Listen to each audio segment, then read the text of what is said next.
Radio Classique, l'édito politique avec Le Figaro. Pour aujourd'hui et pour les 2 prochaines semaines, ce sera François-Xavier Bourmeau du Figaro que je salue. Bonjour François-Xavier. Bonjour Bernard. Alors c'est pas parce que Emmanuel Macron est en vacances, en l'occurrence à Brégançon, que la politique s'arrête, et encore moins la politique internationale. On a vu le déplacement du président au Liban jeudi, mais aussi de façon plus discrète, un échange de tweets entre le Premier ministre de la République de Maurice, donc l'île Maurice dans l'océan Indien, et une réponse presque immédiate du président Macron. Que se sont dit les deux hommes ? Alors, à première vue, rien de très original. Après la marée noire qui a frappé l'île Maurice, Pravin Gjugnauth, c'est le nom du Premier ministre, a demandé l'aide de la France qu'Emmanuel Macron lui a accordée en expliquant que, je cite, « Lorsque la biodiversité est en péril, il y a urgence d'agir. La France est là, aux côtés du peuple mauricien. Vous pouvez compter sur notre soutien, cher Pravin Gjugnauth. Nous déployons dès à présent des équipes et du matériel depuis la Réunion. » Bon, pour Emmanuel Macron, qui veut colorer, ça tout le monde l'a bien compris, la fin de son mandat en vert, ça semble être une réaction tout à fait normale, non ? Évidemment, lutter contre une marée noire, c'est un peu le b.a.-ba de la défense de l'environnement, mais il n'y a pas que ça dans cette histoire. C'est-à-dire, il y a autre chose derrière cette action française ? Regardez où est située l'île Maurice. C'est dans une zone qui intéresse tout particulièrement Emmanuel Macron, à 225 km à l'est de la Réunion, au cœur de cette zone indo-pacifique dont il a fait l'un des grands enjeux internationaux de son mandat. C'est une zone qui s'étend de l'Afrique australe jusqu'aux côtes américaines, qui va bientôt représenter 25% de la richesse mondiale, des flux commerciaux gigantesques, 450 câbles sous-marins par où transitent les flux d'informations mondiaux. Bref, c'est une zone où il faut être présent et solidement installé, ce que la Chine a parfaitement compris et tente de faire. Voilà pourquoi, au-delà de la catastrophe écologique, aider l'île Maurice est important. C'est ancrer la présence de la France pour contrer l'influence de la Chine. Et depuis le début de son mandat, Emmanuel Macron n'a pas arrêté de semer des petits cailloux pour renforcer la présence française dans la région. Alors ça a commencé en mars 2018 avec une visite d'État de 3 jours en Inde. Oui. Parce que jusqu'alors, le partenaire privilégié de ce pays, plus d'1 milliard d'habitants, c'était plutôt l'Angleterre. Mais Emmanuel Macron a profité du Brexit pour essayer de dessiner les nouvelles alliances du monde de demain, étopé avec le Premier ministre indien Narendra Modi pour, je cite Emmanuel Macron, faire de l'Inde notre premier partenaire stratégique dans la région. Ça s'est traduit par un accord militaire pour que la marine indienne puisse utiliser les bases navales françaises dans l'océan Indien pour ses opérations logistiques. Et 2 mois plus tard, où est-ce qu'on retrouve Emmanuel Macron ? Mais dites-nous. À 10 000 km de là, mais dans l'hémisphère sud cette fois, d'abord en Australie à Sydney, et juste après en Nouvelle-Calédonie, et c'est tout sauf un hasard. Comme les Indiens, les Australiens s'inquiètent de la montée en puissance de la Chine dans la zone Indo-Pacifique. Là, je recite Emmanuel Macron, c'est une réalité géostratégique en construction. L'axe Paris-New Delhi-Canberra a pour moi vocation à devenir structurant sur la scène régionale et internationale. Or, avec la Nouvelle-Calédonie, la France dispose de bases militaires dans la région et elle organise régulièrement, tous les ans même, des exercices communs avec l'armée australienne. Oui. De l'autre côté, la France organise aussi des exercices militaires, mais avec l'Afrique du Sud cette fois. L'objectif, c'est de sécuriser la zone. Mais au fond, est-ce que ça avance vraiment ce projet d'alliance dans la zone Indo-Pacifique ? Alors oui, ça avance, mais au rythme des alliances internationales, c'est-à-dire tout doucement. Tout doucement. Et avec le risque toujours de voir ça disparaître du jour au lendemain, un peu comme l'Union pour la Méditerranée que Nicolas Sarkozy avait essayé de mettre en place quand il était à l'Élysée. Ça n'empêche pas Emmanuel Macron de revenir régulièrement sur son projet. En octobre dernier, il était à Mayotte et à La Réunion. Et il a profité de ce déplacement pour faire un saut de puce sur l'île de Grande Glorieuse. Oui. C'est un tout petit confetti paradisiaque au nord de Mayotte qui est menacé par la montée des eaux. Alors officiellement, on avait un déplacement sur le thème de la défense de l'environnement. Mais officieusement, c'était autre chose. Et officieusement, là, c'était aussi une façon de conforter les 46 000 km² d'eau territoriale dont la France bénéficie avec Grande Glorieuse, alors que Madagascar revendique le territoire. Et c'est là que l'on revient à l'île Maurice, avec cette aide française qui est d'abord environnementale, donc pour lutter contre la marée noire, mais qui est aussi une petite brique de la stratégie de la France dans la région. Vous voyez qu'avec un petit tweet, on peut essayer de faire de grandes choses. Effectivement. Tout cela n'était pas évident, ça l'est un peu plus grâce à vous, François-Xavier Bourmeau, du Figaro, qui sera là demain, même heure, même antenne. Bonne journée à vous, François-Xavier. Merci beaucoup, il est 8h18 exactement. Voici l'invité de la rédaction de Radio Classique. Radio Classique, l'invité de Bernard Poirette. L'invité ce lundi matin est Jean-François Delfraissy, professeur de médecine, président du conseil scientifique Covid-19, un conseil qui, je vous le rappelle, est censé donc donner des conseils, comme son nom l'indique, au pouvoir politique face à la pandémie de Covid-19. Monsieur Delfraissy, bonjour. Bonjour. Alors, parlons clair, monsieur Delfraissy, parce qu'on entend tout et n'importe quoi, on lit tout et n'importe quoi également dans la presse, en tout cas des avis fort divergents. Je pense pouvoir dire que vous faites autorité en la matière. Y a-t-il ou pas en France actuellement reprise de la pandémie? Quand on voit qu'il y a des dizaines de clusters qui apparaissent, qu'on se bat comme on peut, que le masque, et on va en reparler, devient la généralité dans la rue même et non plus seulement dans les lieux confinés. Qu'en pensez-vous? Est-ce qu'il y a une reprise ou pas de la pandémie? Oui, il y a enfin plus exactement, le virus ne s'est jamais arrêté. Il a toujours continué à circuler, y compris après le confinement. Et là, il y a une reprise de circulation plus importante du virus. On est dans une situation encore contrôlée, mais qui reste fragile et qui peut basculer là dans les semaines qui viennent, avec des scénarios dont on reparlera après. C'est-à-dire que on est vraiment avec un virus qui circule de façon importante, mais avec une épidémie un peu différente puisqu'elle touche plus les personnes qui ne prennent pas de précautions et qui ne respectent pas les mesures de distanciation civique et les barrières, et c'est en particulier les jeunes et les cadres. Et donc du coup nos indicateurs entre guillemets, puisque c'est le Covid 2019, c'est cette population jeune et entraîne finalement assez peu de choses pour eux-mêmes. Mais ils sont porteurs du virus, ils peuvent contaminer les autres jeunes et ils peuvent contaminer les plus anciens. Et donc on est avec une épidémie un peu nouvelle qui touche essentiellement cette population et qui est liée aussi au brassage de population lié à l'été. On peut tout de même noter, monsieur Delfraissy, que le coronavirus ne tue presque plus dans notre pays, en tout cas puisque la mortalité a été divisée par 15 depuis le mois d'avril. Oui, heureusement, c'est quand même des mesures le confinement, le fait que le virus est beaucoup moins circulé, qu'une population la plus ancienne prenne des précautions. Il suffit de le voir autour de vous, où les plus anciens ont compris le risque qu'ils avaient, portent des masques, font attention, portent des messages de distanciation vis-à-vis des plus jeunes, etc.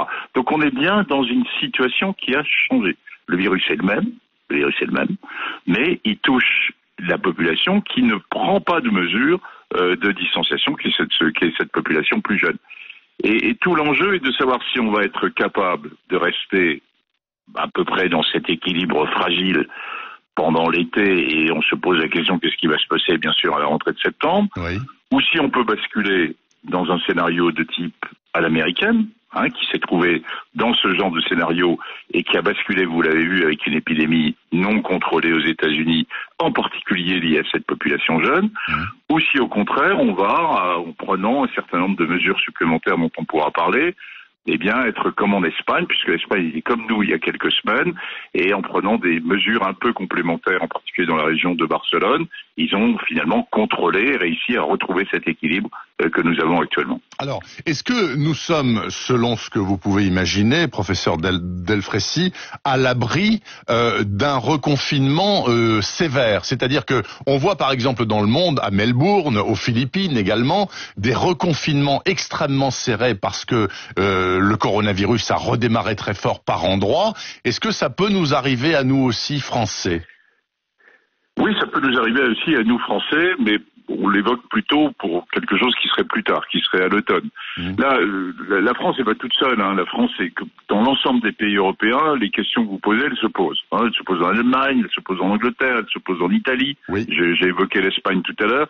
C'est-à-dire d'un équilibre fragile durant cet été où le virus continue à circule à un certain niveau et touche des populations jeunes qui n'ont pas trop de conséquences directes de cette maladie liée au Covid, mais qui sont porteurs du virus et qui peuvent contaminer les autres.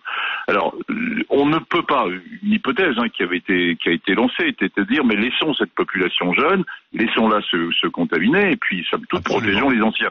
Or, ce n'est malheureusement pas possible, c'est une fausse bonne idée. Parce que on sépare pas dans une nation sa population jeune et puis jusqu'où va la jeunesse d'ailleurs et d'une population plus ancienne. Donc si on ne contrôle pas la circulation du virus dans cette population plus jeune qui a peu de conséquences, le retour à partir au moment où il y aura du brassage de population à nouveau, et en particulier dans les grandes métropoles à partir de septembre, où à la fois il y aura le travail, il y aura la reprise des écoles, etc., fera que là, on sera dans une situation où on ne pourra pas contrôler. Donc tout l'enjeu de ces 3 dernières semaines du mois d'août, elle est d'arriver finalement à faire passer la notion de mesures barrières, à faire passer les mesures de distanciation civique dans cette population qui se contamine, et éventuellement à serrer un peu les boulons dans certains endroits. Donc vous approuvez totalement, Jean-François Delfraissy, l'imposition du port du masque dans certains secteurs de certaines villes. Mais justement, est-ce qu'il ne faut pas généraliser cette affaire-là? Parce que c'est pas évident de dire ah bah dans telle rue vous devez le porter, mais la rue d'à côté vous en êtes dispensé. Oui, je sais. Ne tombons pas non plus dans la controverse vis-à-vis des masques. Le masque, il protège à la fois la personne qui le porte, et il protège, rappelons-le, pour les personnes qui sont asymptomatiques, qui ne savent pas qu'elles sont porteuses du virus. Elles peuvent excréter du virus et donc elles protègent les autres. Bon. Attention, le masque n'est pas tout. Les mesures de distanciation sociale, le lavage des mains est aussi très important, très important.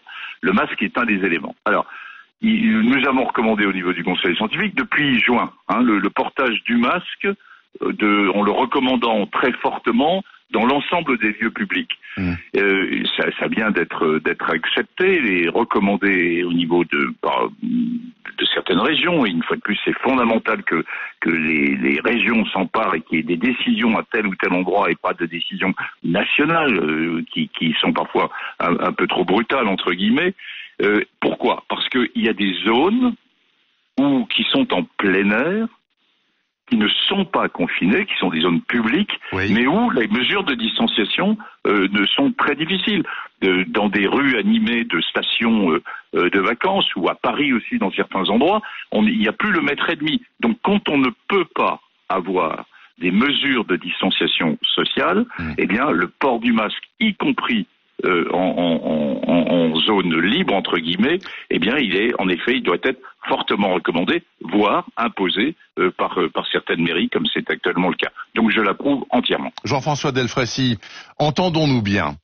Le masque le plus répandu actuellement, il suffit de circuler, de prendre le train ou même d'aller chez votre boucher.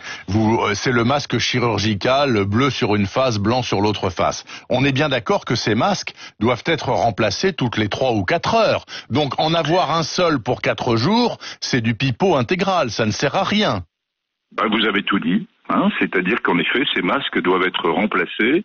Ils doivent être remplacés au moins, je dirais, 2 fois par jour. Donc c'est une contrainte. Il faut. Mais cela dit, on n'est pas obligé non plus de les porter tout le temps. À partir du moment quand on est chez soi, une fois de plus, restons simples. Gardons le bon sens. On peut parfaitement être chez soi et ne pas porter de masque.